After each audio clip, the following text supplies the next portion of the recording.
Hey guys, I want to take a moment to talk about when your kids are actually really being used as weapons. A lot of us deal with the kids being put in the middle and then being used as, quote unquote pawns, and it's more of an emotional attack.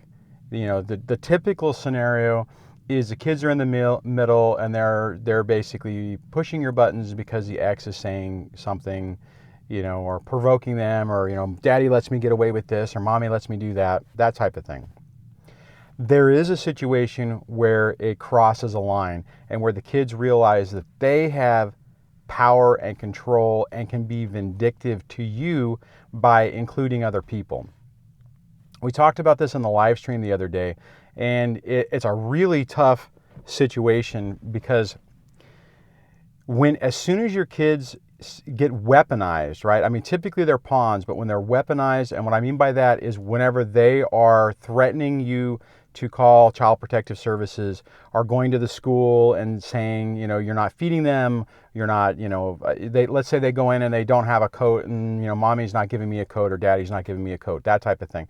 They're involving other people into a really serious situation. Now, what you have to be really careful about that because, which is obvious, but a lot of the times the other parent is provoking it and trying to encourage it. Now, it's tough because it gets into this situation.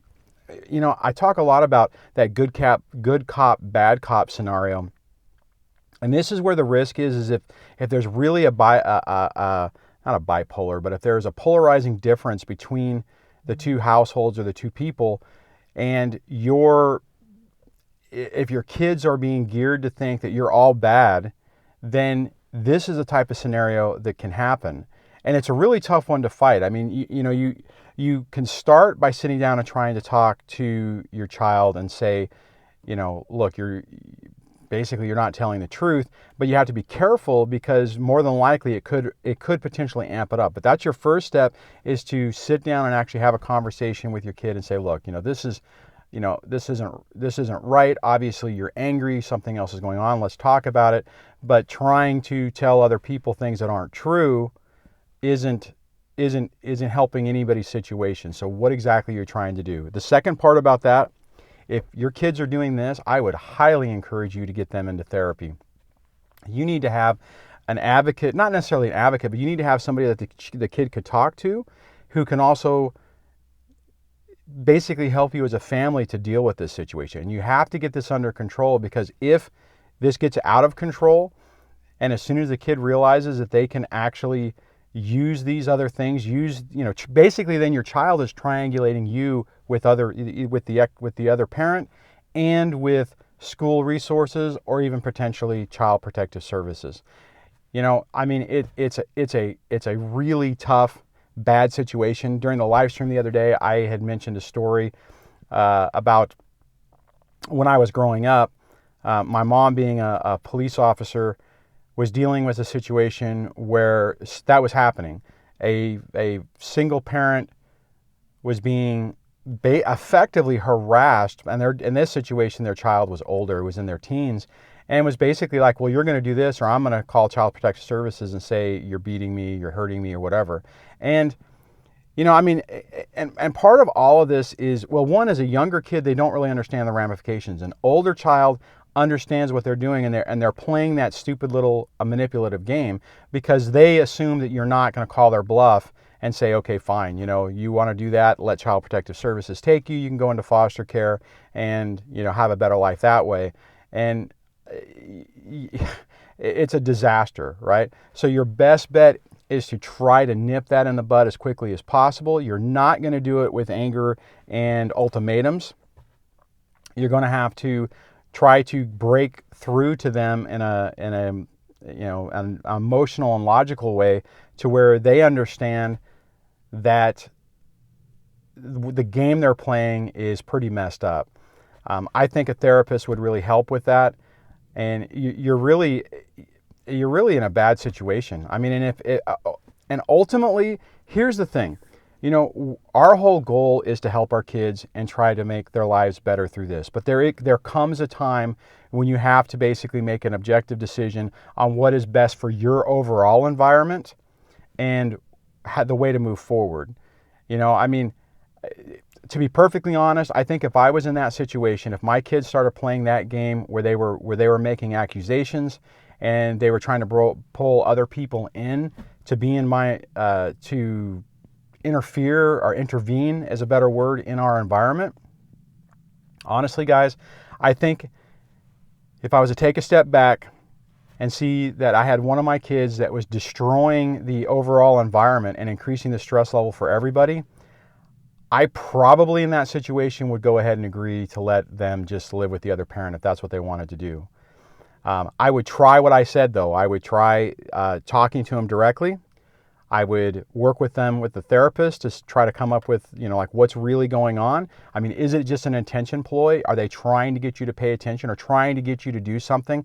But they can't just articulate it clearly enough because they've been raised in this environment that's so chaotic and filled with chaos and indirect communication, that the idea of just coming out and saying, hey, Daddy, I just want more of your time. I want you to sit down with me and read me a book or something, whatever it is. Sometimes that's the stuff that's happening is they want something. They don't know how to tell you what they want. So they're playing these games to try to get your attention, and you're stuck trying to decipher what in the world's going on and what the real message is. Now, I did deal with that. My situation never got to the point of what some of you other folks have been talking about, but I have got to the point where they're trying to involve their mom and they're playing games like that.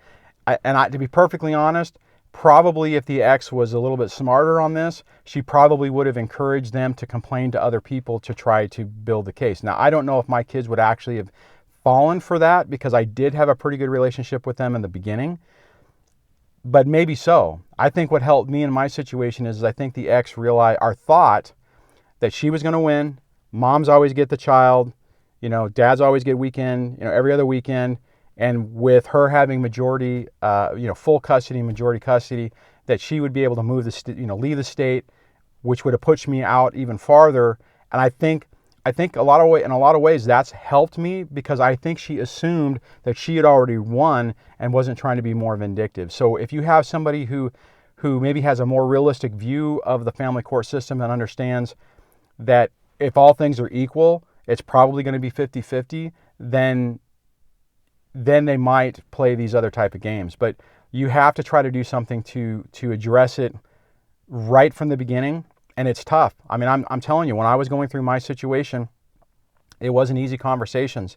I wish I had what I'm telling you right now. I wish my own internal voice would have been telling me this stuff because I would have been more effective in dealing with my kids when they were having those problems. I've said before that I've made a lot of mistakes on how I interacted with them in the beginning out of fear, and it could have exacerbated the entire situation. So my reoccurring advice on a lot of things is remain as calm as possible, keep things as chaos free as possible. And it's really tough when you have one of your kids who's basically just throwing bombs in the middle of the situation. But building on that communication is really the key. And then you're ultimately going to just have to look at it and say, okay, what is the appropriate decision? Probably also in this situation, what I would also do, because I think in one of the emails or one of the conversations they were talking about how the school wants to send the kids to the school counselor. I would go to the school counselor and tell them what's going on. Give them the background story so that they have a better context of it. The problem is, and everybody, I'm sure you know this, is as you involve more people in your situation, it's going to be a judgment call on what they think is real and what they believe. Are they going to believe what you're saying? Are they going to think that the child is saying what's the truth? Or if the other parent's involved too, it's a bad situation. But I think those are your best steps in dealing with that, to try to mitigate what's going on and to try to cut it off at the pass, so to speak. And the last thing, like I mentioned before, is make sure that they have a therapist and understands. One, get them into a therapist. If you have And so they have somebody that they're dealing with that's not either parent, so somebody who can help them deal with their own emotions and find better ways to deal with it. Hopefully that person being able to see the whole picture will understand what's going on and be able to be of more help for you and start to get the situation under control. I haven't dealt with personally, I haven't dealt with the really catastrophic side of that with them trying to involve other people.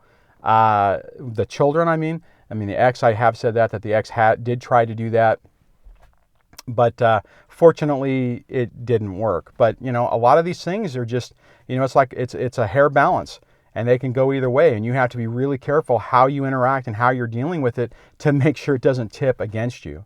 So, bottom line is remain calm, take some deep breaths, try to logically deal with the situation.